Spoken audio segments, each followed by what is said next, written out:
What about this program and this area attracted you to come to Penn State? Because your hiring was certainly a blockbuster move for this university and really sent shockwaves all around the wrestling world nationwide.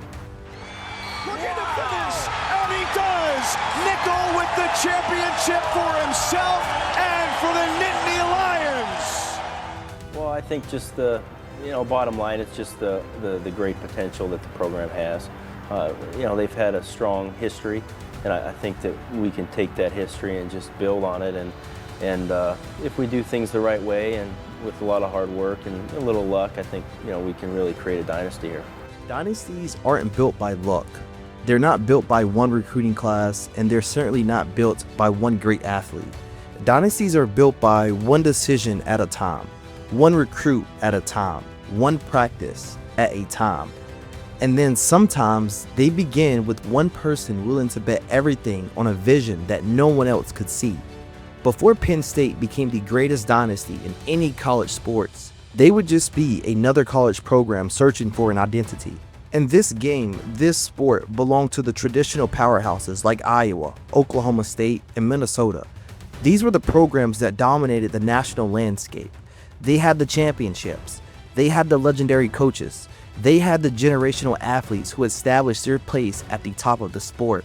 Penn State, their last NCAA team championship had came all the way back in the year 1953. Nearly 6 decades had passed since Penn State had stood atop of the college wrestling world. Then in 2009, Penn State made a decision that would change the sport forever. They would convince a 29-year-old coaching prodigy to leave Iowa State, to leave his home, the home that he helped build, and take over a program searching for its next chapter. His name was Cael Sanderson. And if there's anyone who understood what it would take to build something special, it would be him. As an athlete, Sanderson had won 4 NCAA titles. He had won an Olympic gold medal. I'm not going to bore you guys with the Cael Sanderson lore because it's already well known. And now he had a completely different challenge. He had to take Penn State, a program with potential, and turn it into a program that no one could ignore. What happened next wasn't supposed to happen this quickly. In just 4 years, the balance of the college wrestling world would shift. Penn State would go to a program with a lot of potential, a lot of untapped resources, to a program that everyone was now chasing. And the foundation of the greatest dynasty that the sports world has ever seen, in my opinion, would be built one athlete, one practice, and one decision at a time. This is a story how Penn State wrestling became a dynasty from the start.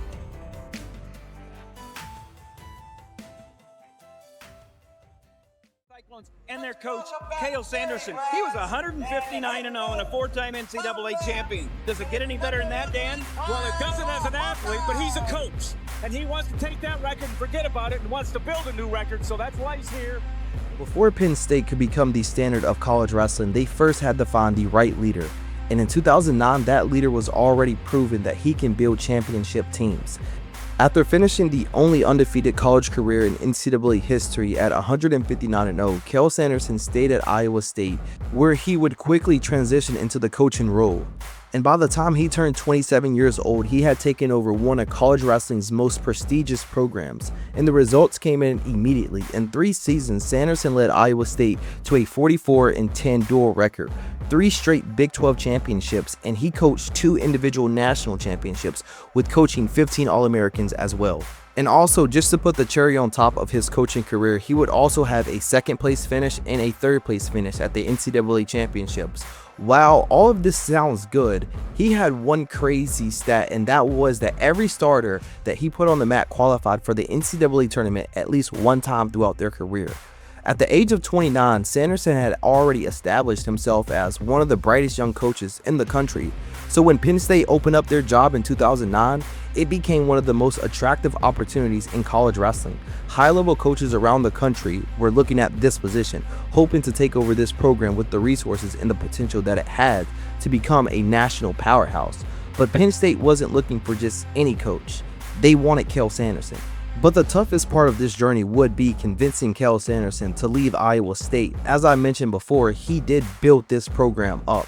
But convincing Cael Sanderson to leave Iowa State would become one of the most important decisions in the history of college wrestling. Hindsight is always 2020, so at the time everyone thought that this was a good hire, but I don't think anyone knew how important that this would change the sport's history. But the foundation of the Penn State dynasty had officially been laid.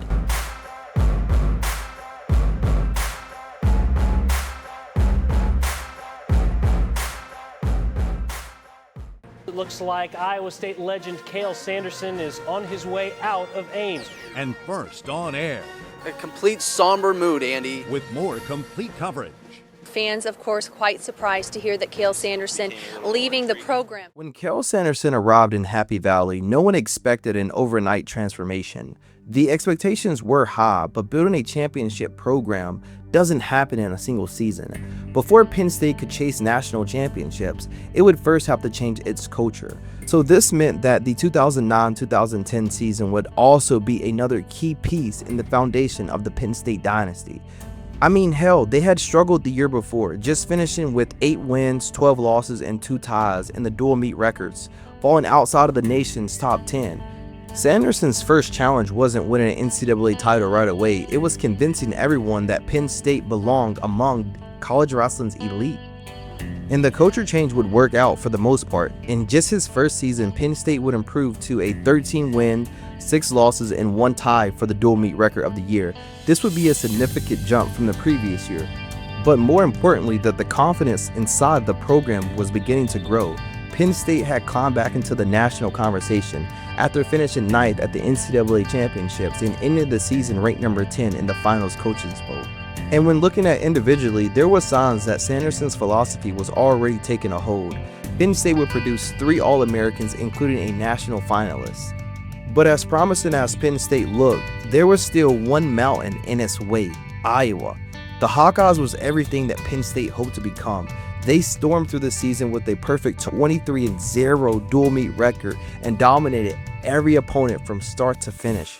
Every single time Iowa lined up that season, every single time the whistle blew, that they left little doubt about who ruled college wrestling. When the two teams met up during the regular season, Iowa reminded everyone of the reality, defeating Penn State 29-6, and then came the NCAA Championships. Iowa will put together one of the most dominant performances in recent memory, scoring 134 points. They would have 3 NCAA champions that year, led by Brett Metcalf. And the insane stat here is that this would be the 3rd consecutive NCAA team championship for Iowa, and they look poised to extend their dynasty for years to come. From the outside, the gap between Iowa and Penn State still seemed enormous, but on the inside of the Penn State wrestling room, that first season with Cael Sanderson meant something different. Penn State wasn't discouraged by the loss to Iowa or intimidated by the Hawkeyes three-peat. Instead, they spent the entire year laying the groundwork for something much bigger. They were laying the groundwork to change the culture.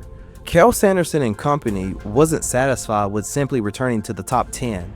They were not happy about this by any means, and this was shown on the recruiting trail as they would pick up 2 more key pieces for the foundation for the future of the program, in David Taylor and Ed Ruth. Cael and company were coming for the top of the mountain, and in the next season to follow, college wrestling would discover just how quickly everything could change.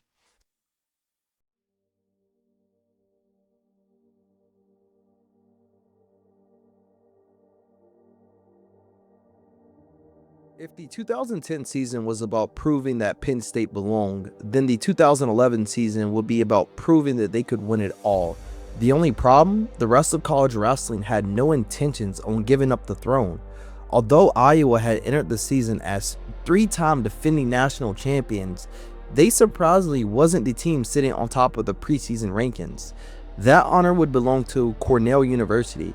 The Big Red had assembled one of the most talented teams in the country, and they were led by their returning NCAA champion at 197 pounds, along with having one of the youngest, brightest stars in the game, Cal Dake. They would waste no time proving why they were deserving of the #1 ranking. They would open the season by knocking off the 6th-ranked Central Michigan team before traveling to the prestigious Las Vegas Invitational. Even without the young Cal Dake in the lineup, Cornell dominated one of the toughest in-season tournaments of the year. sending the message clear to the rest of the nation that they were the team to beat. And then there was Iowa. Even after graduating key athletes from their championship team, writing off the Iowa Hawkeyes would be a mistake. Their lineup once again was loaded with talent, and this team would be headlined by one of the greatest 125-pound athletes in NCAA history. Along with having a proven star at 125 pounds, Iowa would also have an up-and-coming star at 133 pounds, Tony Ramos. The Hawkeyes were still deep and still dangerous and determined to capture their 4th consecutive NCAA team title. But perhaps the most intriguing team in the country wasn't ranked 1st, it was ranked 6th. Penn State entered the season surrounded by more excitement than the program had ever seen in decades. After just 1 year under Cael Sanderson, the Ralston world was beginning to witness what many would later call the Cael Sanderson effect. The expectations had skyrocketed for the first time in years. Penn State wasn't simply just hoping to compete, they were expecting to contend. Much of that excitement was centered around 2 of the freshmen that I mentioned before. David Taylor had arrived in Happy Valley carrying the weight of the entire world on his shoulders. He was regarded as one of the greatest high school recruits in years, and many believed that he was a once-in-a-generation talent.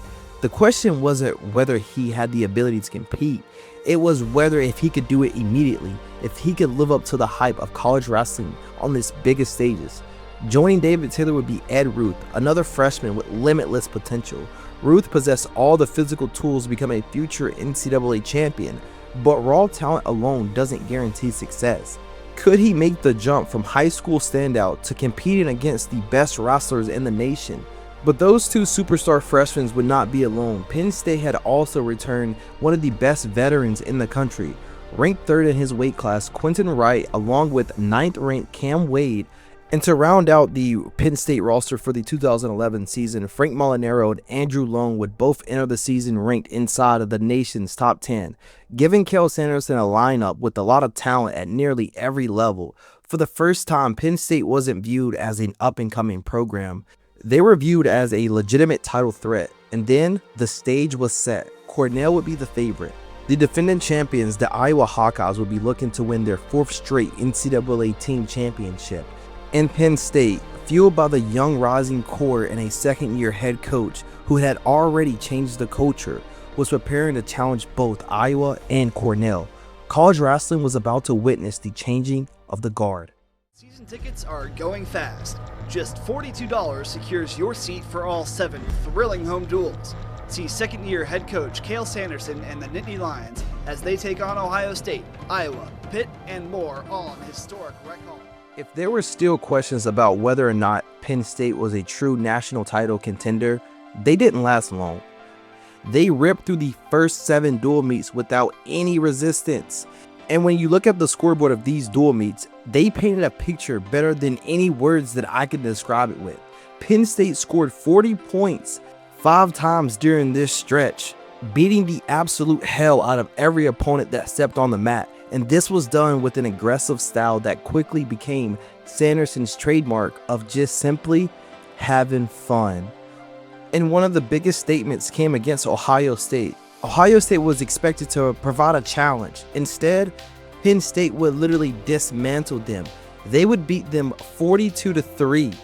And this win was sending a message to the rest of the country that this team wasn't just winning, it was looking to dominate.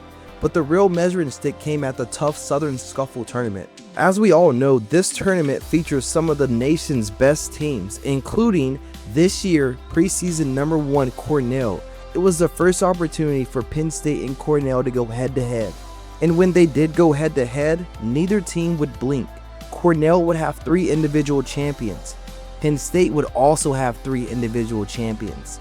The final team scores were tallied and both programs stood deadlocked at 151 points, and neither side had separated themselves. If there was any doubt that Penn State belonged in the national championship conversation, it disappeared that weekend. That momentum only continued to build over the next 3 weeks, as Penn State would knock off 3 ranked opponents in back-to-back weeks of the tough Big Ten schedule. After those 3 impressive wins, Penn State would have an impressive winning streak, and this would only build the anticipation for the duel that everyone had circled on their calendar. And of course, that was that Iowa was coming to Happy Valley.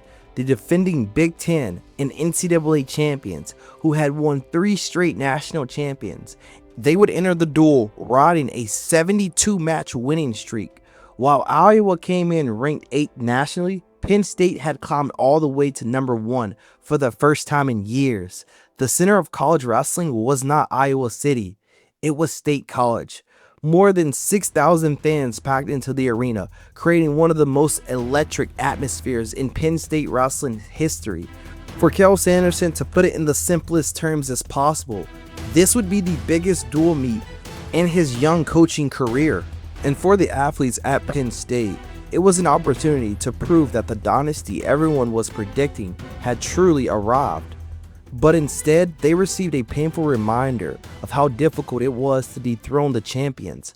Iowa would walk away with a 22-13 victory. The final score did not tell the whole story though. For Penn State, both of the athletes at 133 and 141 pounds were both ranked 5th in the country, and they would both experience upset losses. And to make matters worse, Iowa's superstar at 125 pounds, Matt McDonough, would add even more momentum as he would get a pin, although this was against Penn State's backup at 125 pounds. And just like that, the dream season had hit its first roadblock. But unlike previous seasons, this Penn State team refused to let one loss define them. Penn State responded exactly how championship caliber teams do. They would storm through the remainder of the Big Ten schedule and continue to stack impressive victories until one final obstacle remained: Minnesota. In the duel between Penn State and Minnesota, it would be a true treat for all the fans in attendance. This would be a back and forth duel as each team would take control of the lead throughout the night. And just like at the Southern Scuffle that year, Penn State would tie with Minnesota with both teams having 18 apiece. So when the regular season finally came to an end, Penn State's record stood at 13 wins, 1 loss, and 1 draw. Only one team managed to beat them the whole entire season, and the postseason was approaching. Penn State knew something important, that they didn't have to beat Iowa in a dual meet to accomplish their ultimate goal of winning a team national championship. They would have one more chance, and this time it would be for a Big Ten championship. So if the regular season proved that Penn State was amongst college wrestling's elite, the Big Ten championships would determine whether or not if they were truly ready to become champions, as there would be no clear favorite. 3 powerhouse programs would enter the tournament with realistic hopes of winning both the conference title and, more importantly, the NCAA team championships just 2 weeks later. Defending national champions, Iowa was looking to continue their dominance. Minnesota had established themselves as one of the country's toughest teams. And then there was Penn State. Under just his second year with Cael Sanderson, it was looking to prove that the rise that they were on was no fluke. Only one of the teams could leave with the momentum carrying into the NCAA championships. And honestly, from the opening whistle, it was obvious that this team race would live up to all of the hype and the expectations. After just the first day of competition, Iowa sat in first place with 79 team points. After them, Penn State would be in striking distance with 60 team points, while Minnesota remained close behind the 3 with 57.5 team points. The 3 teams just separated by 20 points, and the championships round still to come. It meant that every team could still win the title, possibly. Then came the semifinals. This is where Penn State would flip the tournament on its head. They would come in with 6 semifinalists, and they would win 5 of the 6 matches, putting together one of the most impressive sessions of the weekend. And after this round of competition, this would put Penn State ahead into first place with 110.5 team points. Iowa was right behind them with 109 points, and Minnesota began to fall out of the contention. And with Minnesota out of the competition, just like that, the battle of the Big Ten championships will become a heavyweight fight between 2 elite programs. The established dynasty in Iowa and the team trying to replace it in Penn State. Championship Sunday belonged to Penn State though, as it felt like every single match that they would compete in, they would be winning. The veteran leaders on Penn State would deliver, and the young stars rose to the occasion. And perhaps the biggest stat here was the 2 freshmen, David Taylor and Ed Ruth, both would deliver. And they would announce to the wrestling world that they were simply not talented recruits anymore. They were elite champions, as they would each capture a Big Ten title in their first attempt. By the end of the tournament, Penn State had crowned 5 Big Ten champions, the most in school history at the time. This elite championship pedigree would shatter the former record of 3 Big Ten champions on one team. And I feel like this tournament alone was just a testament and a showcase just how quickly Cael Sanderson had transformed this roster into one of the deepest in the country. But one match would ultimately decide the championships, and this would come from heavyweight Cam Wade. On the backside of the tournament, he would step on the mat not only needing to win, but to also score bonus points. And under the pressure, Cam Wade would step up and deliver an extra team point when they needed it. This bonus point would ultimately secure the first of many Big Ten championships for Penn State. One major decision, one bonus point victory, one conference title. They had done something that no one thought was possible just 2 years prior. Penn State were Big Ten champions. Even more remarkable, this would be the first Big Ten championship from an Eastern Time Zone school since Michigan in 1973. And on top of that, the 139 points scored throughout the tournament established a new school record. Their performance throughout the weekend was nothing short of dominance. Penn State would go 28 wins and 10 losses across the tournament.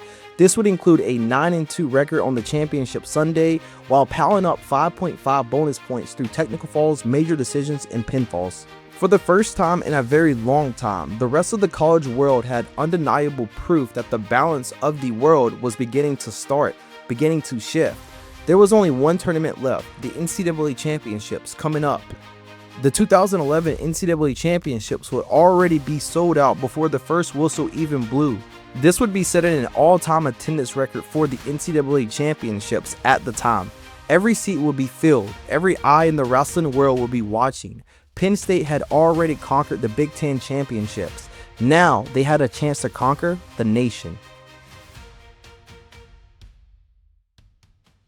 Everything that Penn State had accomplished during this season had led to this moment right here.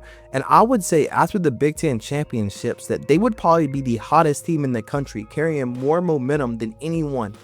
But the road to the championship would not be an easy one, as Cornell, the preseason #1 team, had lived up to all the hype and the expectations throughout the year. And of course Iowa, the 3-time defending national champions, were determined to extend their greatness throughout the college landscape. So 3 teams would enter the NCAA Championships in the year 2011, believing that they could leave as team national champions. But as we all know, only one would. From the opening session, Penn State would compete with the confidence of a championship team. Match after match, each athlete would advance deep into the championship rounds. And by the time that the finals arrived, Penn State had separated themselves from the rest of the field. So for the finals, Frank Molinaro had battled his way through the 149-pound field. He was already a 2-time NCAA All-American at this point in time. But in the finals, he would be taking on one of the game's youngest, brightest stars in Cal Dake. And this would unfortunately not go his way, as he would lose 8-1 to Dake. When looking back on this match, I feel like this is a true telltale sign on why Dake was proven for greatness, as he would control the match from start to finish. As far as Frank Molinaro, even though this loss was super disappointing in the moment, he would cap off another remarkable season, and he would become an NCAA runner-up and a 3-time All-American. Next up was one of the most anticipated matches of the tournament. True freshman David Taylor had entered the NCAA Championships undefeated, and he would be carrying the weight of the world on his shoulders. And across from him would be a familiar face, Bubba Jenkins from Arizona State, someone who used to wear the Penn State singlet before Cael Sanderson got there. And once again, this match would not go in the favor of Penn State, as Bubba Jenkins would actually pin David Taylor in one of the craziest NCAA finals in history. And just like that, Taylor's perfect season would come to an end. It was a heartbreaking loss, no doubt about it, but Penn State would have their championship hopes still alive for an individual aspect, as Quentin Wright stepped onto the mat, as he was looking to become Penn State's only individual champion of the tournament. And this match would just honestly display how composed Wright was throughout the season and throughout the tournament, as he would capture a 5-2 victory. But more importantly, he had delivered points where Penn State needed it. And for the first time since 1953, Penn State would win the NCAA Championships. In just 2 seasons, Cael Sanderson had taken a program that finished outside the nation's elite and transformed them into the best team in college wrestling. Penn State would finish with 107.15 points, This would be followed by Cornell with a 93.5 team points and Iowa with 86.5 team points. This would end the Hawkeyes' reign of terror at the top of the sport. It simply wasn't just another national title, it was a representation of the shift of the balance across college wrestling. The individual performances only reinforced how deep the team had truly become. Penn State had crowned one national champion in Quentin Wright, while Frank Molinaro and David Taylor both finished as NCAA runner-ups. Freshman Ed Ruth had battled back for third at 174 pounds, and Penn State would have a total of 5 NCAA All-Americans. But the most important and the most incredible accomplishment belonged to the man standing in the corner. Just 2 years earlier, Cael Sanderson had left the comfort of the home that he built in Iowa State to take a chance on a Penn State program, searching for an identity. And now, at just 31 years old, he had led Penn State to their first NCAA team championship in 58 years. But the craziest part about all of this is that this was not the peak of Penn State wrestling. It was only the beginning of the greatest dynasty the sports world has ever seen. While the NCAA Team Championship was the ultimate goal for the 2011 season, it also introduced college wrestling fans to the future of the Penn State dynasty. 3 athletes throughout this whole entire season would emerge and announce themselves to the world as true superstars. The first was an athlete who entered the season with more hype than any other freshman in recent memory. Coming out of high school, he would be one of the most accomplished recruits in the country. And all fans just had one question: could he live up to the hype? The answer would come immediately. Taylor would dominate from the beginning of the season, opening his college career with a technical fall victory. After that, everyone should have known what type of time he would be on. Throughout the season, he would defeat many ranked opponents, earning a bonus point here, a bonus point there, and this would quickly establish him as one of the most dangerous athletes in the country. At the Tough Southern Scuffle tournament, he would go 6-0, where he would win the 157-pound championship, while he would get 4 technical falls and 2 pinfalls. Like I said earlier, we should have known what type of time he would have been on. By the end of the year, he was just simply not a talented freshman anymore. He was a true national championship contender. He would win the Big Ten championships, and he would finish that season, as I mentioned before, as an NCAA runner-up. This season, he would have 38 wins and only 1 loss. He would also win the Intermat National Freshman of the Year. However, Taylor wasn't the only freshman making noise. After arriving in Happy Valley, he had just as much potential, and he would quickly show why many believed that he had the tools to become the best athlete in the country. During this freshman campaign, he would display strength, explosiveness, and the ability to score from any position on the mat. And now going back to the Tough Southern Scuffle tournament, this is when his breakthrough moment really came. He would defeat the #1 ranked athlete at the time in the semifinals, and then he would beat the #2 ranked athlete in the finals, and he would win the OW award for this tournament. And he would finish that season as an NCAA All-American as well, with a 3rd place finish. Unlike David Taylor and Ed Ruth, Quentin Wright would enter that season with experience. He was viewed as one of the leaders on this Penn State team, but in 2011, he took it up to another level. After battling injuries throughout the season, when he returned at the Big Ten Championships, he would deliver one of the most impressive runs of the entire tournament. During this tournament, he would capture a Big Ten champion at 184 pounds, and then 2 weeks later at the NCAA tournament, he would capture an NCAA title.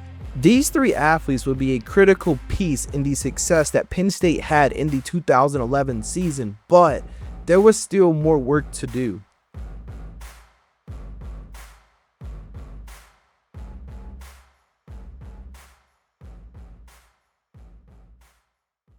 Winning one championship can make for a great season. Winning multiple championships is how a dynasty is created. And as the 2012 season approached, Penn State was no longer the surprise factor team. They would now be hunted by every other team in the college wrestling landscape. Everyone knew what Penn State was capable of. And when the preseason polls came out, the defending champions would be ranked #1. The Win magazine would have Penn State with a projected 6 All-Americans, and they would be totaled at 91.5 team points. And the roster was loaded. Frank Molinaro returned at 149 pounds as a 3-time All-American. David Taylor will be moving up to 165 pounds after a phenomenal freshman season, where he would come in ranked number 1 at this weight class. Defending NCAA champion Quentin Wright was also ranked number 1, and Penn State's Ed Ruth will be ranked number 2. But Penn State wasn't the only team with championship ambitions. The Iowa Hawkeyes would be ranked number 2 in the country, and it was safe to say that the Brands brothers and company would want their throne back. Leading the Hawkeyes would be none other than 125-pound great Matt McDonough, a former national champion at this weight class. And they already showed that they could beat Penn State in the previous season. Iowa would walk into the Rec Hall Arena and handle the top-ranked Nittany Lions in a 22-13 loss. Then there was the Oklahoma State Cowboys, led by their defending national champion Jordan Oliver. And 2 other teams would also be making a push for their top spot in the college wrestling world, with it being Minnesota and Cornell. So then it was set, the national landscape was loaded. Iowa wanted their championship back. Cornell wanted to finish what they started a season ago, finishing in 2nd place. Oklahoma State and Minnesota had young talent to challenge Penn State, but everyone was chasing the same team. For the first time under Cael Sanderson, Penn State was now the hunted. And the question around the program was no longer could Cael Sanderson build a championship team in Happy Valley. The question was now, could Penn State stay on top? Could they turn one historic championship run into something special? In Rec Hall, where the Nittany Lions dropped their first match of the season to number 4 Minnesota. The start of the much anticipated duel between the 2 top 5 ranked teams went the way of Minnesota for the opening 3 bouts. So as the 2012 season fastly approached, Penn State would start their championship defense with a wake-up call. After starting the season 1-0, Penn State would then host number 4 Minnesota in their home gym. And Minnesota would come out swinging from the gates. They would win the first 3 matches, jumping ahead to an 11-0 victory. By halftime, Minnesota led 14-3. Then the Penn State Stars started to respond. David Taylor would dominate with a 16-1 technical fall. Then Ed the Truth Ruth would follow this up with the first period pin. And just like that, the duel was tied at 14 apiece. But then Minnesota answered, as they would get an upset win as Quentin Wright would fall in a 6-1 loss. This would be followed by another heartbreaking loss at 197 pounds where Minnesota would get the win in a 4-3 match. And then Tony Nelson came out to defeat Cam Wade, giving Minnesota the 23-14 upset win over the defending national champions. Just like that, Penn State opened their season with a 1-win and 1-loss record. But this loss would honestly not do anything but piss the Penn State wrestling team off, as they would rip through the rest of the schedule, winning 12 straight duels, finishing the regular season with a 13-win and 1-loss record. But in the middle of this winning streak came the duel that everyone wanted to see. Of course, Penn State versus Iowa. On January the 2nd, number 2 Iowa would enter another sold-out Rec Hall Arena to face number 3 Penn State. Iowa had defeated Penn State in each of Cael Sanderson's first 2 seasons. So this meant that Penn State had never beat Iowa under Cael Sanderson. That was all about to change. That afternoon, Matt McDonough would narrowly defeat a true freshman in Nico Megaludis in Southern Victory. And I'm not sure if this gave a spark to the rest of the guys on the team, but after this, the Stars would show up for Penn State and they would end up getting the win in a 22-12 victory. After 2 frustrating seasons versus Iowa, Cael Sanderson had finally beaten the Hawkeyes, and it wasn't just a win. It would be a statement that Penn State had gone from getting exposed by Minnesota in the first 2 weeks of this regular season to beating one of the sport's traditional powerhouses in a matter of months. So at the end of the season, they had been tested, they had been knocked down, but they also learned how to fight back. Now that the dual season was over, the defending champions were headed back to the postseason, and they had one goal in mind: to prove that the 2011 NCAA Championships was no fluke. So as the Big Ten Championships arrived, it was once again Penn State, Minnesota, and the Iowa Hawkeyes at the center of college wrestling world. Minnesota had already proven that they could beat Penn State. The Iowa Hawkeyes was still chasing the standard that it established over the 3 NCAA championships that they won, and Penn State had something to prove. One championship could be a breakthrough. Now they needed to prove that it would become a tradition. Leading the way for Penn State was the 4 best athletes in the nation. Frank Molinaro entered that postseason undefeated. David Taylor, now at 165 pounds, had become one of the most dominant athletes in the country. Ed Ruth had now developed into a force at 174 pounds, and defending national champion Quentin Wright was looking to recreate some of the postseason magic that carried him to his first championship last season. And to say the least, Penn State would open the Big Ten championships on fire, coming out flying right out of the gates. They would end the opening session with a record of 13 wins and only 2 losses. This would also include Penn State sending 8 of the 10 athletes into the semifinals. After the first session, Penn State had the lead with 78.5 team points, ahead of Iowa, who had 69, and ahead of Minnesota, who only had 59. It looked like Penn State was in complete control of the whole Big Ten championships. And then everything would suddenly change. Penn State would go 3-5 in the semifinals. True freshman star Nico Megaludis would lose in the semifinals. This would also include Dylan Alton and former NCAA national champion Quentin Wright losing as well. So out of the 8 athletes that were sent to the semifinals by Penn State, only 3 of them would become finalists. And suddenly, they were in trouble. Minnesota had moved into first place with 117 points, and Iowa was in second place with 112.5 points. Penn State had fallen all the way to third with 111 team points. The defending champions had gone from controlling the whole entire tournament to chasing both of their biggest rivals. Penn State stars were not finished though. They still had Frank Molinaro, David Taylor, and Ed Ruth, but these athletes would have to deliver. And of course, they would do just that. First up at 149 pounds, senior superstar Frank Molinaro would win the Big Ten championships as he would display straight dominance in a 15-0 technical fall. Then came David Taylor.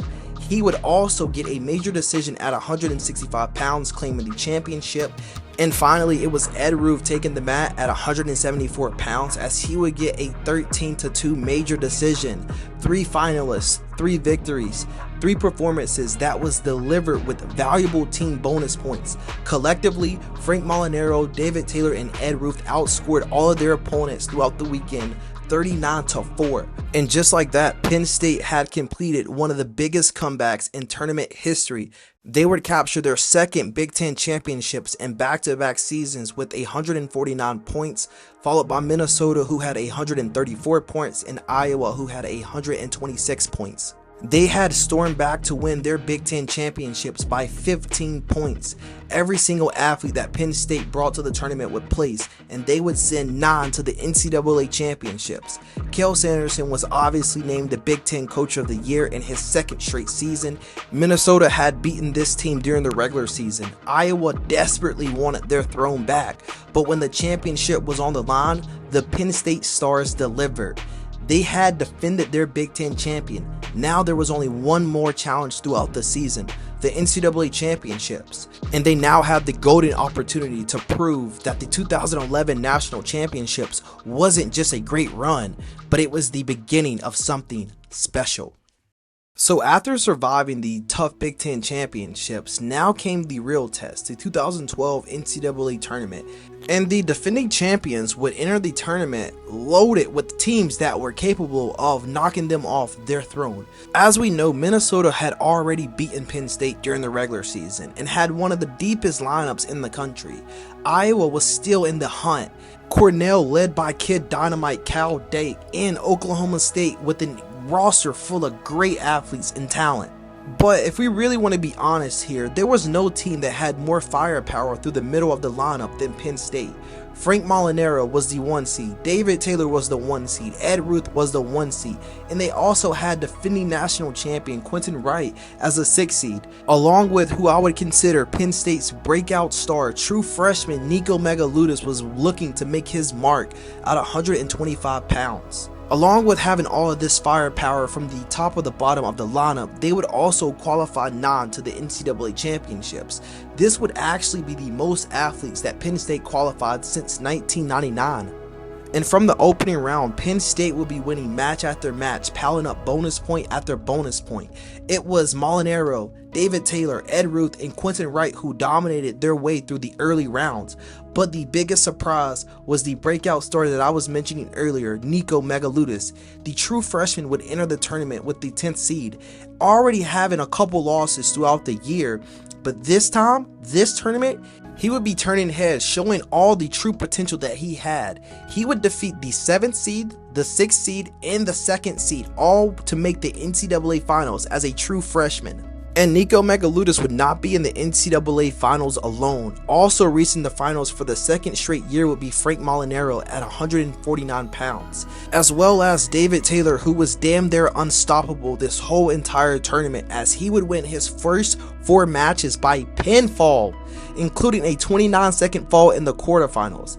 Ed Ruth would also be joining the athletes in the finals, as he would have bonus points in every single round that he competed in. This would include 2 pinfalls, a major decision, and a technical fall.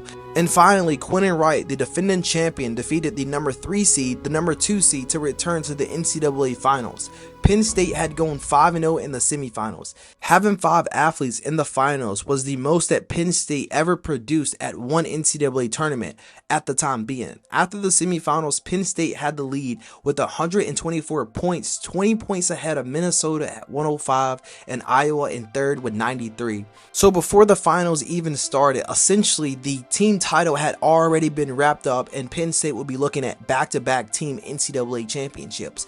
But there would still be 5 individual NCAA championships up for grabs. So first up at 125 pounds, true freshman Nico Megaludis would be up against Iowa superstar Matt McDonough. And just like in the first meeting between the two, the match would be super close, where Madonna would also get the win again here in a 4-1 decision.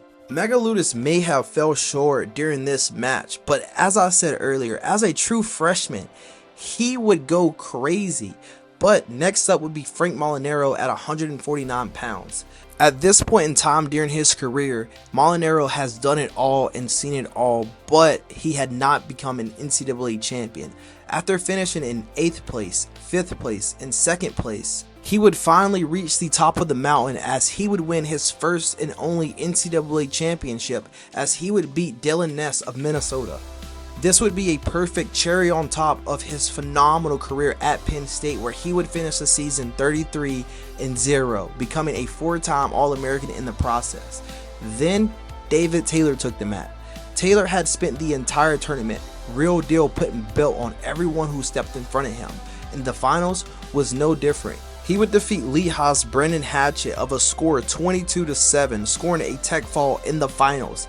He would complete this NCAA tournament with 4 pinfalls and 1 tech fall. He put 22 on the board during the NCAA finals, like insane.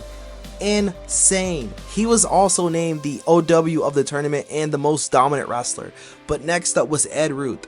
And this finals matchup would also be a rematch, and in this rematch, Ruth would control the match from start to finish. He would go on to win this matchup 13-2, as he would claim his first NCAA championship. He would finish this season with a record of 31 wins and 0 losses, and he would also earn a bonus point in every match of this NCAA tournament. Finally, Quentin Wright would be the last finalist for Penn State, and he would fall in a very close match in overtime with a 4-2 loss.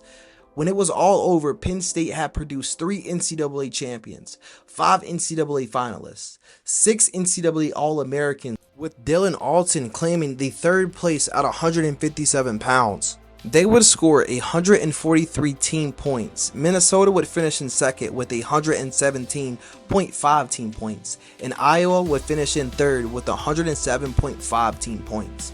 Penn State had just won back-to-back NCAA championships, and they would win this 2nd title by 20.5 points.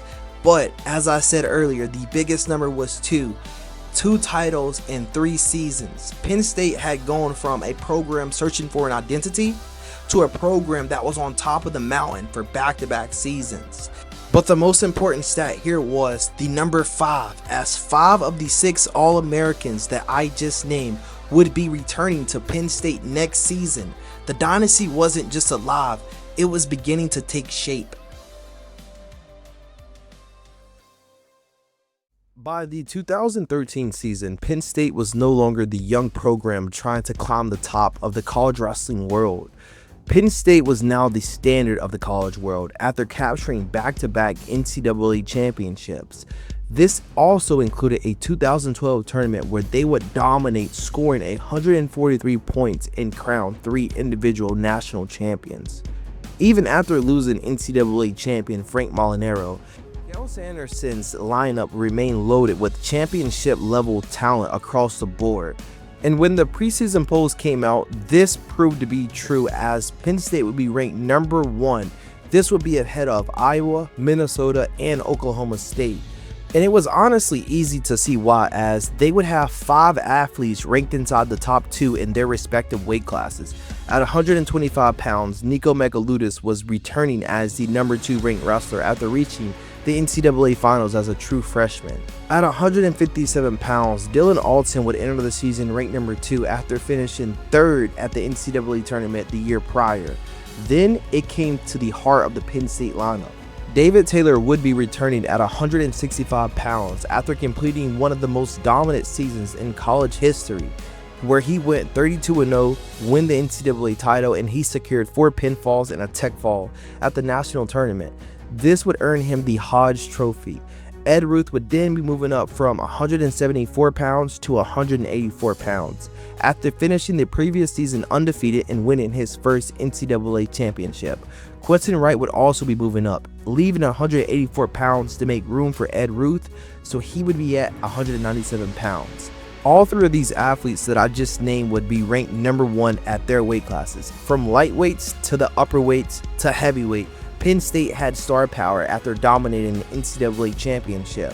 So when hearing all of this, Penn State would obviously be the favorite, but not only would they be the favorite, they would also be separating themselves from the rest of the field of all these athletes competed to their potential.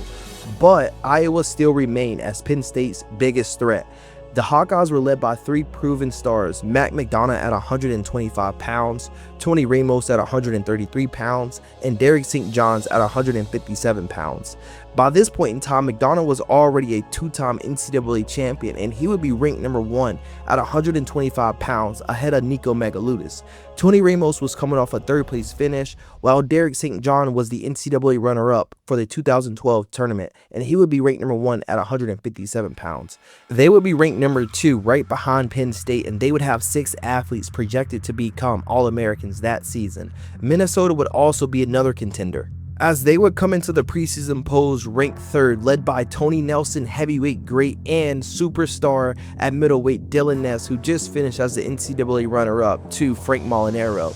And then there was the Oklahoma State Cowboys, led by Jordan Oliver, who moved from 133 pounds to 149 pounds for his senior season after winning an NCAA title in 2011. And this will be followed up with Chris Perry, who would be ranked number 1 at 174 pounds. Oklahoma State was ranked number 2 nationally in the dual rankings, but for the tournament in the traditional style, they would be 4th in the preseason polls. I do think it's worth mentioning that Ohio State would be returning one of the biggest names in the sport in a sophomore, Logan Stieber, who had beat Jordan Oliver in the 2012 NCAA Finals. Also, Cornell would have a defending national champion at 184 pounds, but the biggest story this season wasn't about the team championships. It was about 2 athletes, 1 weight class. After winning NCAA titles at 141, 149, and 157 pounds, Cornell senior Cael Dake had made a stunning decision to move up to 165 pounds.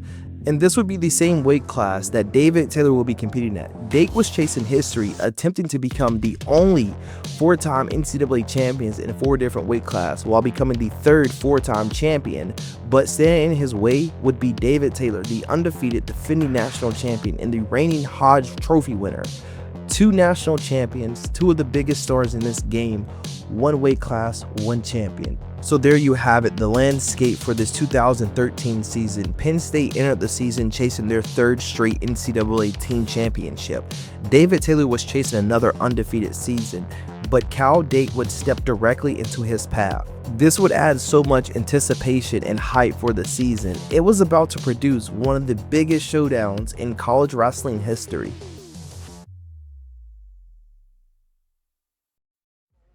From the opening whistle of the start of the 2013 season, Penn State looked like they were ready to make another run at history. In the first 4 matches, they would literally look completely dominant. Penn State would open with a 29-6 victory over number 24 Lehigh. This was then followed up by a 44-3 victory over West Virginia. Then came Indiana, where they would win all 10 matches, record 5 pins, and shut out them 52-0. Pushing the record to 4-0 for the start of the season. Through those first 4 duels, Penn State had won 36 of the 40 matches, outscored their opponent a combined score of 167-12, held a 112-15 takedown advantage, and recorded 14 pins. When looking back at these 4 matches that Penn State competed in, the numbers just speak for themselves, and this is against the Big Ten competition and quality opponents, where they just showed that they would be levels above the fields and everyone in the nation would sit up in their seats and take notice. Then came the Southern Scuffle tournament, where Penn State would win their 3rd straight team title, led by individual champions Nico Megaludis, Ruth, and Quentin Wright. But the biggest story was at 165 pounds. For the 2nd time that season, David Taylor and Cal Dake would meet, where Dake would get the win in the first match at the All-Star Classic, but they would meet again in the Southern Scuffle finals. But in the finals, Dake would have all the answers for the David Taylor test, and he would get the 3-2 victory in a very close match. He had beaten David Taylor twice, and suddenly their rivalry had become one of the biggest individual storylines in college wrestling. But Penn State will return to the dual season, and they would keep rolling. They would shut out Michigan State 41-0, then Wisconsin 36-6, then Purdue 35-3. You get the picture here, you get the point. At this point in time, Penn State was humming, rolling like a well-oiled machine. They would be 8-0, and they would be riding a 20 straight winning streak dating back to the previous season. Then came February the 1st. Iowa Hawkeyes. They would be 16-1, and they would be looking to take control of the Big Ten race. They came out firing right away, with 2-time NCAA champion Matt McDonough getting the win over Nico Megaludis, and then Tony Ramos would literally set the place on fire when he would get a pinfall at 133 pounds.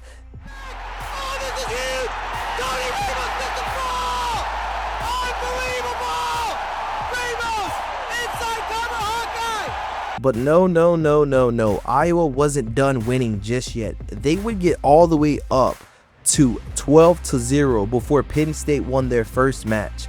At halftime, Penn State was down 15-4.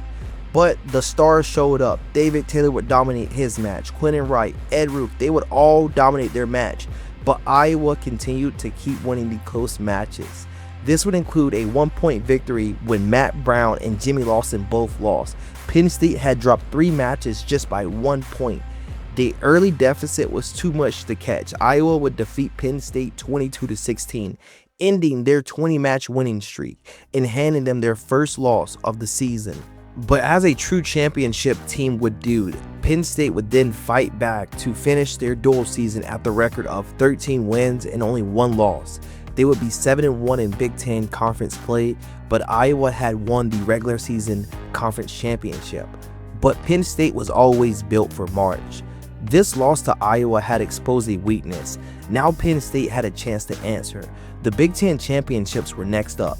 And after going nearly 2 years without losing a duel, Penn State entered the postseason with a chip on their shoulder and with something to prove. So coming into the Big Ten championships, all season the conversation had been centered around Penn State and Iowa. And this was all for good reasoning, because Iowa had beat Penn State, as I mentioned earlier, and Penn State were the back-to-back defending Big Ten championships. But Minnesota was also a legitimate title threat, giving the conference 3 teams capable of winning the title. One of the biggest attractions this weekend would be the 125-pound bracket with Iowa's Matt McDonough, Penn State's Nico Megaludis, and a rising star in Jesse Delgado. And the rising star was no longer rising after this weekend, as Jesse Delgado would beat Matt McDonough and Nico Megaludis to win a Big Ten title. And through the opening rounds, Penn State would do what they always do. In the semifinals, Penn State would push 4 athletes to the Big Ten finals. The team race remained tight entering the final session of the day. Penn State, Minnesota, and Iowa all put 4 athletes into the championship final. But when the lights were the brightest, Penn State stars delivered. David Taylor would continue his dominant season at 165 pounds as he would get a major decision to capture yet another Big Ten title. At 174 pounds, sophomore Matt Brown had broke through and won his first Big Ten title after defeating Iowa's Mike Evans 7-3 in the final. Then came Ed Ruth at 184 pounds, where he would win his second Big Ten championship. And then finally, at 197 pounds, Quentin Wright would close the tournament with winning another Big Ten title for Penn State. So they would have 4 finalists, 4 victories, and 4 Big Ten champions. That perfect round allowed Penn State to pull away from the field with 151 team points. Minnesota would finish second with 139 team points, while Iowa would be in third with 133.5 team points. This would be Penn State's 3rd straight Big Ten championships, but the biggest tournament of the season was still ahead. The team would now be heading to Iowa as they would be looking to win their 3rd straight NCAA team championships.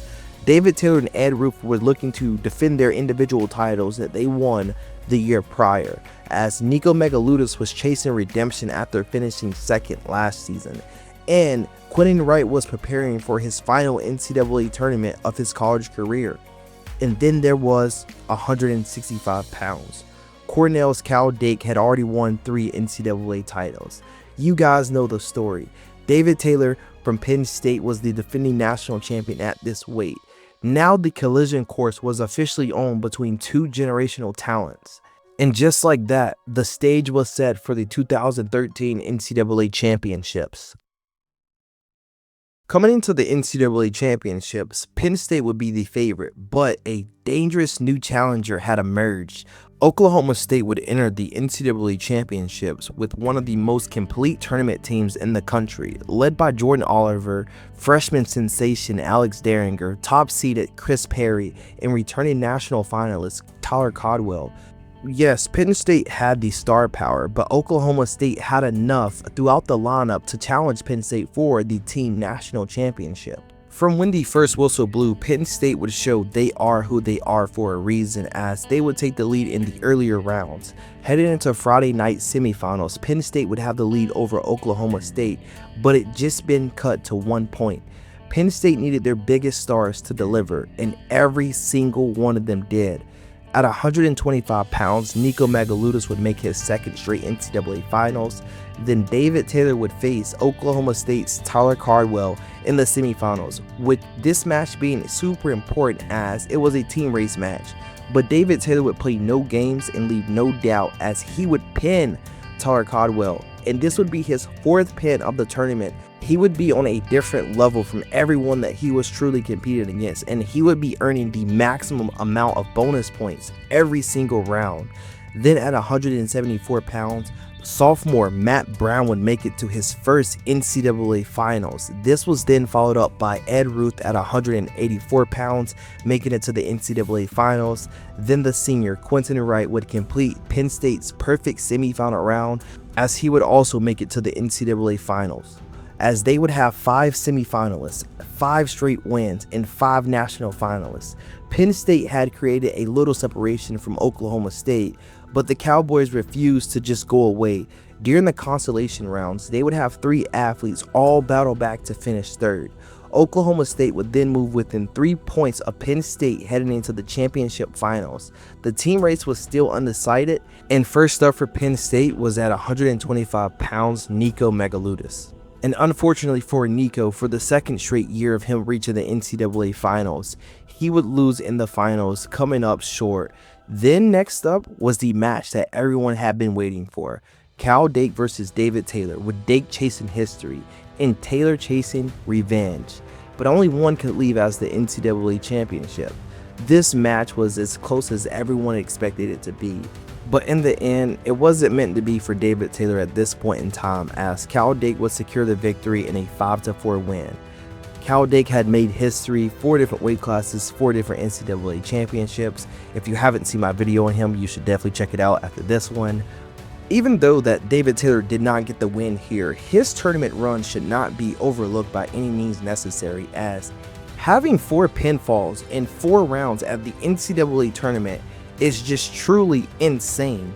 and he would deliver the valuable team bonus points in the team race that was close, that ultimately gave Penn State the win. But like, wow, what a run.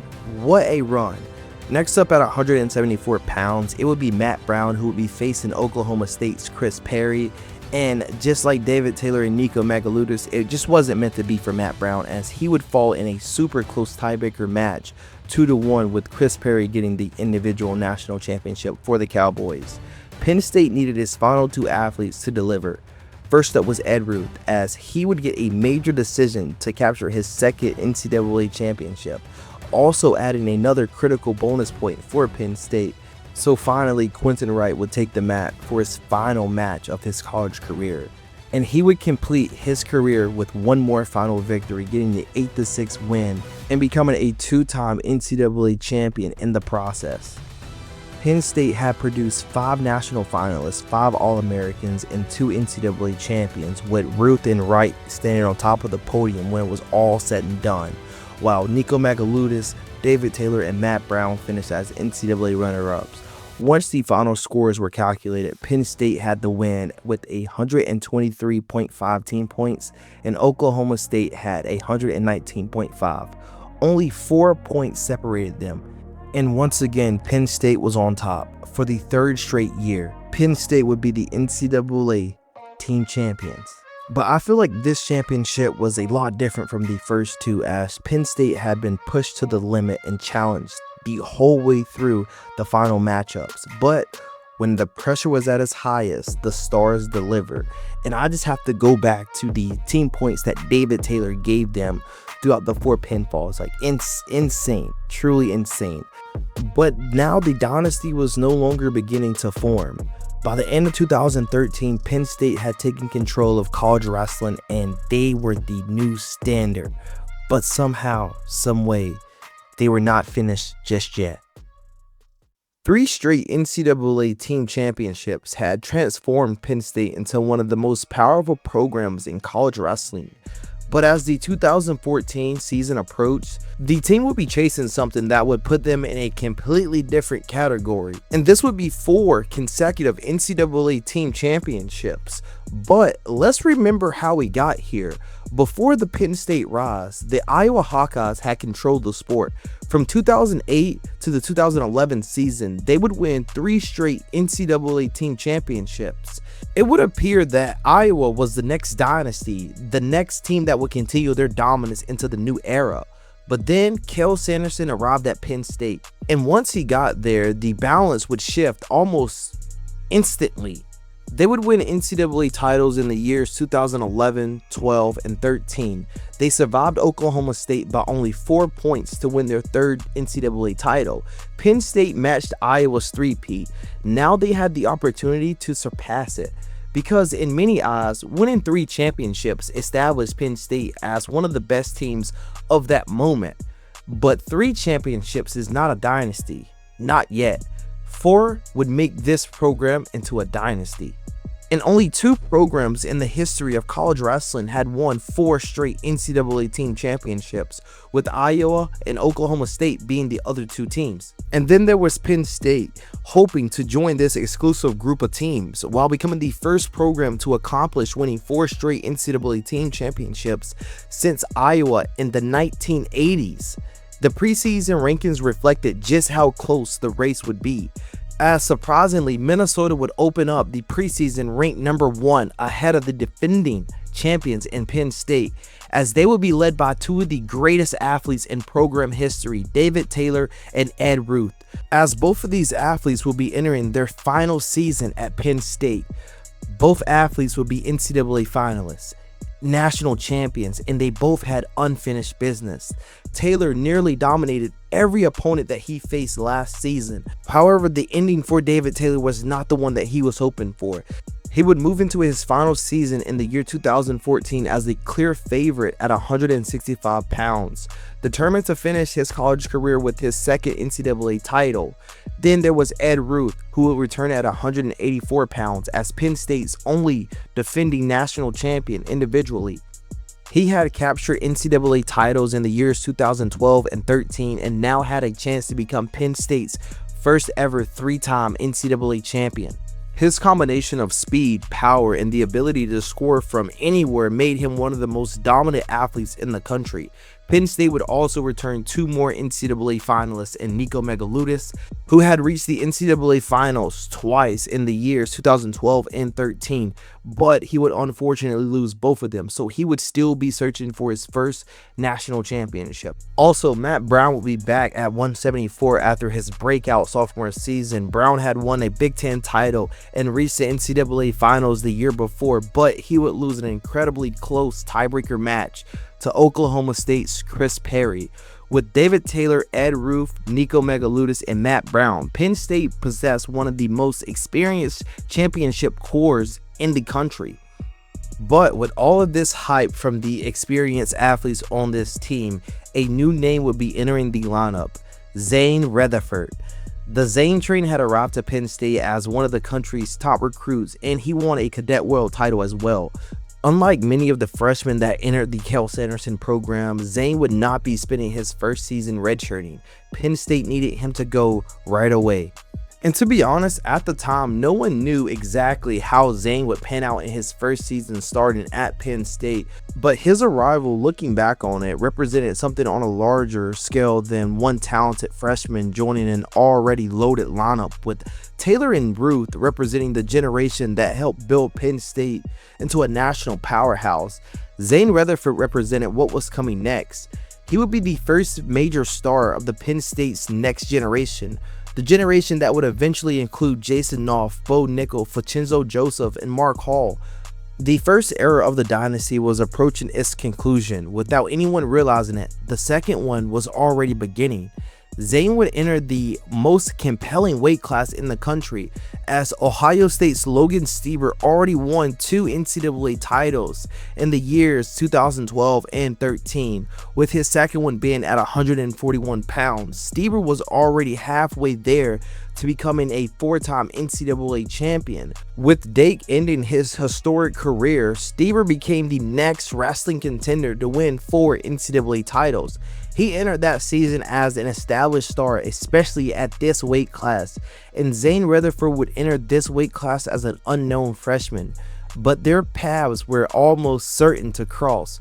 While Penn State possessed one of the greatest collection of individual stars, it was Oklahoma State and Minnesota, 2 teams that appeared that they had enough firepower that could stop this Penn State train. After Oklahoma State lost to Penn State last season by 4 points, they will be coming back this season with a true vengeance. They would be led by Chris Perry, Tyler Codwell, and a rising star in Alex Derringer. This alone would be enough star power or enough firepower to compete with Penn State stars. But when looking at Minnesota, they had a different type of lineup, as they will possess one of the deepest and the most balanced lineups in the country. And this team will be led by heavyweight great and reigning NCAA champion Tony Nelson at heavyweight. So as the 2014 season approached, there was one question: who could take down Penn State? In 2011, Penn State would take an NCAA title from Iowa. They had defended their title against Minnesota in 2012. They survived Oklahoma State in 2013. Now all 3 of these programs were attempting to prevent Penn State from making history. David Taylor and Ed Ruth were entering their final season. Nico Megaludis and Matt Brown were the rising stars looking for their first NCAA title. Zain Retherford was preparing to introduce himself to the college wrestling world, and Cael Sanderson's Penn State program stood 1 title away from joining elite company, with Iowa and Oklahoma State being the only 2 teams to do it beforehand. Penn State would open this season like they did any other season. They would start off by winning their first 5 duels after defeating Rider, Lehigh, Lock Haven, Boston University, and Pitt. They would be 5-0, but their first major test would come against 6th-ranked Ohio State. And waiting at 141 pounds was 2-time defending national champion Logan Stieber. He would enter Rec Hall as the #1 athlete in the country. And across from Logan Stieber would be Zain Retherford, a true freshman, competing in his sixth collegiate duel. 6 matches into his college career, he has a 2-time defending national champion. Nobody expected what happened next. The Zain train refused to back down from the defending national champion in Logan Stieber. The match would end going into overtime, where Zain Retherford would get the winning takedown and he would beat Logan Stieber 4-2. The crowd would literally go insane. Logan Stieber had not lost a college match in nearly 2 years. He was on a 40-match winning streak at the time, but it got ended by a true freshman. This victory would announce that Zain Retherford was here. He was ready to take on the whole entire country. From there on, Penn State would control the duel, as Nico Megaludis and David Taylor would both get a tech fall at 125 pounds and 165 pounds, while Matt Brown and Ed Ruth would get major decisions. Penn State would beat the hell out of Ohio State 31-6. They came in 6th in the country and they only scored 6 points. Retherford was no longer just a promising freshman. After beating Logan Stieber, he became a national championship contender that night. There was little time for Penn State to celebrate though, because 6 days later, they would travel to Iowa City. And let's not forget, just a year ago, Iowa would end Penn State's 20-match winning streak. So of course, Penn State would come out looking for revenge, and this is exactly what they would do. They would get the win in a 24-12 victory, winning 7 of the 10 matches, handing Iowa their first loss of the season. After surviving 2 top 6 opponents in back-to-back weeks, Penn State would continue to roll. They would reach 13-0. They would share the regular season Big Ten championship, but one final conference test remained: 3rd-ranked Minnesota. As I stated earlier, Minnesota had the depth, the lineup, the balance to challenge Penn State at almost every single weight class. Minnesota remained competitive throughout the duel, and this would pay off as Minnesota would actually beat Penn State in a very close back and forth duel, as they would get the 18-17 victory. But looking back on the duel, there are a couple matches that stand out on why Minnesota got the win. This happened because Dylan Ness would pin Dylan Alton. This would give them a critical 6-point swing, and then they would lose another close match at 174 pounds, where Matt Brown would be ranked 3rd, but he would lose 8-3. So for the second straight season, Penn State had suffered a 1-point regular season loss. This defeat would end their perfect season and allow Minnesota to claim their share of the Big Ten dual championship. I feel like that this regular season revealed both sides of Penn State, as Minnesota had shown that they could beat Penn State in a duel, and that Penn State was pretty vulnerable when it came to some of the weight classes. However, I feel the victories over Ohio State, Iowa, and Oklahoma State demonstrated why Penn State remained the national championship favorite, as David Taylor and Ed Ruth would lead the way for Penn State. They would also have a dominant freshman in Zain Retherford, who beat Logan Stieber and continued that regular season without a loss. The true freshman had become a critical part of Penn State's championship run. In the present, Penn State had not completed a perfect regular season by any means, but after losing to Minnesota, they would then defeat the 5th-ranked team in Oklahoma State. Now they proved that they were ready for March, and the dual season was over, and the chase for history had just begun. Penn State would enter the 2014 Big Ten Championships with a lineup built around 2 proven stars in David Taylor and Ed Ruth, and one fearless true freshman in Zain Retherford. Both Ruth and Taylor looked to end their legendary career. Both were already 3-time Big Ten champions, and both were attempting to become the 12th and the 13th 4-time Big Ten champions in conference history. But the most anticipated weight class of this tournament would be at 149 pounds. Zain Retherford entered Penn State lineup as a true freshman, and he would go undefeated throughout the whole regular season, with his biggest victory coming by shock whenever he defeated 2-time NCAA national champion Logan Stieber in December. Retherford would enter the Big Ten tournament as the number 1 seed, as Logan would have the number 2 seed. From the moment that the brackets were released, everyone was expecting a rematch. Penn State would also face a serious challenge in the team race, as the Iowa Hawkeyes would enter this tournament with one of the deepest lineups in the conference, while Minnesota had already proven that they could beat Penn State during the regular season. So whenever you look at it, Penn State may have possessed the two biggest stars in the sport of wrestling at the time, but if they wanted to win their fourth consecutive Big Ten championship, they would need help from their entire lineup. And Penn State would get this help as they would advance 5 athletes into the semifinals of the Big Ten tournament. Nico Megaludis at 125 pounds, Zain Retherford at 141 pounds, David Taylor, Ed Ruth, and a surprise Morgan McIntosh. So when the semifinal round was over, they would push 5 athletes into the championship finals, but so had the Iowa Hawkeyes. Only a half a point separated the two teams entering Sunday's final session. Penn State led Iowa 128.5 to just 28. 5 finalists for Penn State, 5 finalists for Iowa. The Big Ten team championships would be decided in the final round. At 125 pounds, Megaludis faced defending NCAA champion Jesse Delgado. In a razor-close matchup, Jesse would get the 3-2 victory, handing Penn State their first loss of the finals. Iowa will meanwhile earn a championship at the next weight class when Tony Ramos would win the 133 pound. The next weight class would be one of the most anticipated weight classes as Zain Retherford took on Logan Stieber. As we all know, Zain would shock the world and end Logan Stieber's 40-match winning streak. This time, however, Logan was prepared. The two-time NCAA champion would score twice in the opening period, establishing an early lead, and from there he would ride on and get the 7-3 victory. At this point in time, Penn State would be 0-2 in their Big Ten finals matchups, while Iowa already had a champion. This would also push the Hawkeyes ahead by just a slight margin.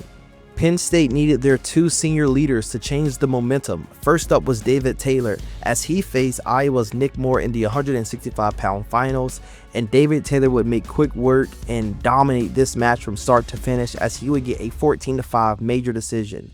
This gave David Taylor his 4th straight Big Ten championship, but more importantly from a team aspect, this would put Penn State back into the lead. David Taylor wasn't simply just going out there and winning a 3-2 decision. Every single match that he competed in that tournament, he would have a bonus point win, and these were critical points in a super tight team race.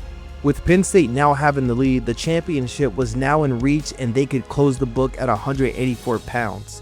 Next up was Ed Ruth, and he was facing Iowa's Ethan Lofthouse in another head-to-head finals matchup between the two teams. Ed Ruth would leave no doubt about it as he would get a 10-2 major decision. This victory made him also a 4-time Big Ten champion. Penn State would finish the 2014 Big Ten Championships with 140.5 team points, and Iowa would be in second place with 35. Only 5.5 points separated Penn State from Iowa. Penn State had won their 4th consecutive Big Ten team championship, becoming the first program since Iowa to win 4 straight conference championships.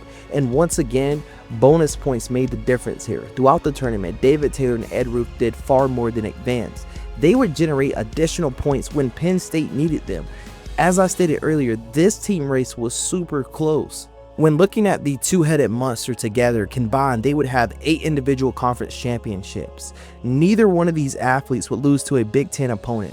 One tournament remained. Penn State would then travel to the 2014 NCAA Championships, attempting to win their 4th consecutive team title, something that Iowa and Oklahoma State had previously accomplished. Taylor had one more final opportunity to claim the national title after losing to Cal Dake the year before. Ed Ruth was chasing his 3rd consecutive NCAA championship, while Zain Retherford entered his first national tournament looking for an opportunity against Logan Stieber to get revenge. Penn State would only be 3 days of competition away from making this into an official dynasty. David Taylor and Ed Ruth helped build the greatest era in Penn State wrestling history.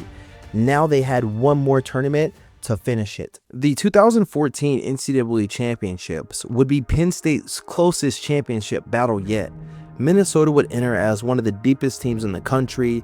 They had the ability to score throughout their whole entire lineup, and they was led by 2-time NCAA champion Tony Nelson and former NCAA runner-up Dylan Ness. As always, Iowa still remained dangerous behind Tony Ramos, Derek St. John, Mike Evans, just to name a few. Then there was Oklahoma State, who had 4 athletes who can make 4 NCAA finals and had great chances to do so. And Penn State still had their trump card in David Taylor and Ed Ruth. But just like in the Big Ten Championships, 2 athletes cannot win an NCAA title alone. they would need help from their whole entire lineup. They would need bonus points when they could pick them up. And I feel like that this Penn State team knew the assignment, because opening session on Thursday, they would win 9 of the 10 matches. This would put them in an early lead, showing the rest of the country that they were serious about winning their 4th straight team title. And this theme would continue throughout the tournament as Penn State would push 5 athletes to the Friday morning's quarterfinals: Nico Megaludis, Zain Retherford, David Taylor, and Morgan McIntosh. And out of the 5 athletes who were in the quarterfinals, 4 of them would win. This would make Nico Megaludis a 3-time All-American, but let's get to the true freshman. Zain Retherford would win a 5-2 match over Joey Laser, the 11th seed.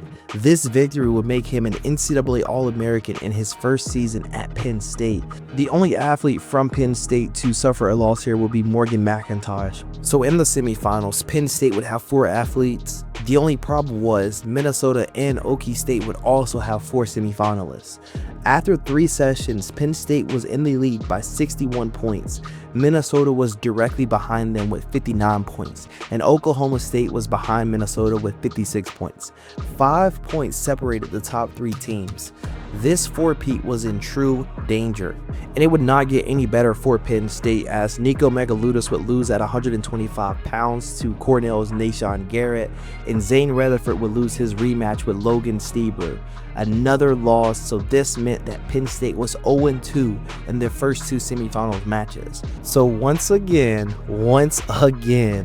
the team needed David Taylor and Ed Ruth to respond. David Taylor would make quick work of the 4th seed of North Dakota State as he would win 13-5, getting a major decision. Then all eyes would turn towards Ed Ruth as he would take on Gabe Dean, who actually gave him his only loss of the season, but this time in the rematch, Ed Ruth would get the win in a 5-3 decision. Penn State would only send 2 athletes to the NCAA finals, and who else would you expect? The 2 seniors on your team, the 2 captains on your team. After the semifinal round, Penn State would have a very slight lead. They would have 91 points, but Minnesota would be right behind them with 90.5 points, and Oklahoma State would be behind them with 87.5 points. But the caveat here is Oklahoma State would have 4 athletes in the NCAA finals. 3.5 points separated the top 3 teams. The final day, Penn State would enter Saturday hoping that David Taylor and Ed Ruth could deliver, as they would have 7 NCAA All-Americans, matching Minnesota's also 7 NCAA All-Americans. And during the Saturday's consolation rounds, Minnesota would actually move ahead. When the placement matches ended, Minnesota had 104 points, Penn State had 101.5, and Oklahoma State was in 3rd with 87.5. For the first time since the tournament started, Penn State would enter the final session of the day without the lead, losing to Minnesota. But Penn State and Minnesota both had 2 NCAA finals. Minnesota had Dylan Ness at 157, Tony Nelson at heavyweight, and Penn State had their 2-headed monster in David Taylor and Ed Ruth. The championships would come down to 4 matches. Every finals victory was worth 4 points.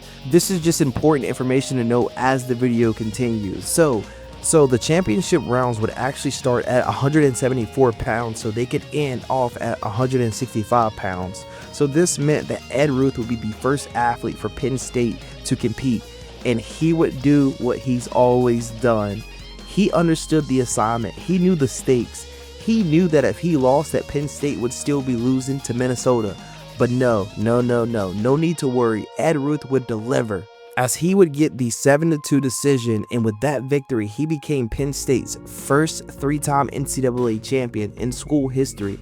But more importantly, from a team aspect, this would put Penn State back in the lead. Now all the pressure would then shift back to Minnesota, as they had their heavyweight great Tony Nelson attempted to win his 3rd NCAA championship, and he was facing some unknown guy from North Carolina State. And to make matters worse for Penn State, he already beat this unknown guy from North Carolina State.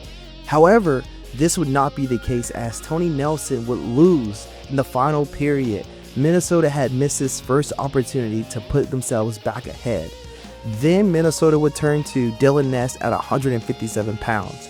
The only problem was Dylan Ness was facing Oklahoma State's Alex Derringer. and he would get his ass beat. He would get majored 12-4, so therefore Minnesota could score no more points. Before David Taylor ever stepped on the mat for his final college match of his career, Penn State had already technically clinched their 4th consecutive NCAA team title.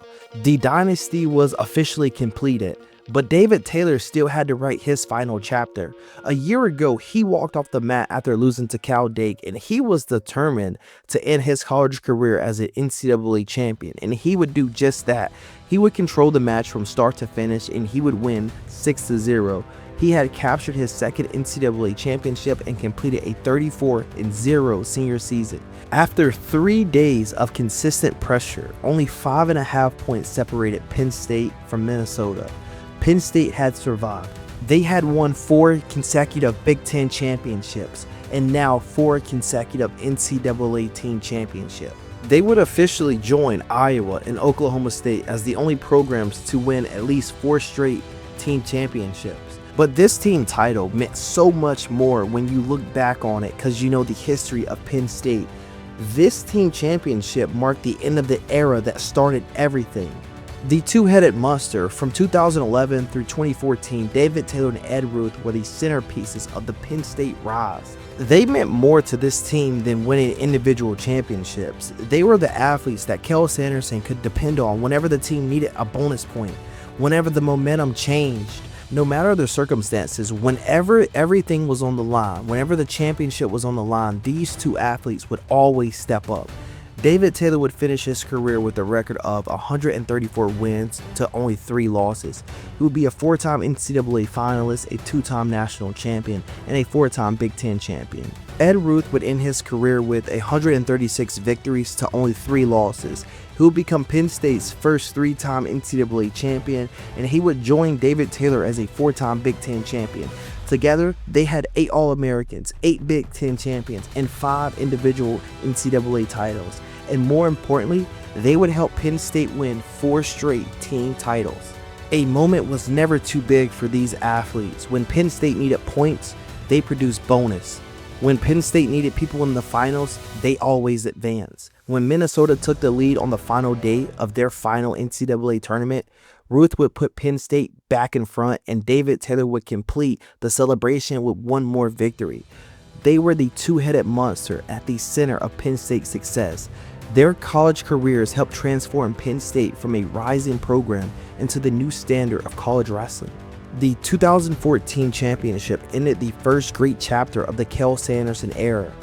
David Taylor and Ed Ruth would be leaving, but Zain Retherford had already arrived, and the foundation they created would grow into one of the greatest dynasties in college sports history. This was not the end of the Penn State run, it was only the beginning. Penn State had done it, 4 consecutive NCAA team championships. David Taylor and Ed Ruth had completed their careers as 2 of the greatest athletes in school history.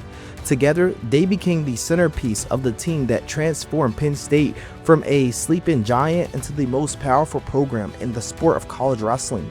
But now the team faced a difficult decision. They could place every available star in the lineup and try to win 5 straight consecutive NCAA team titles in the year 2015.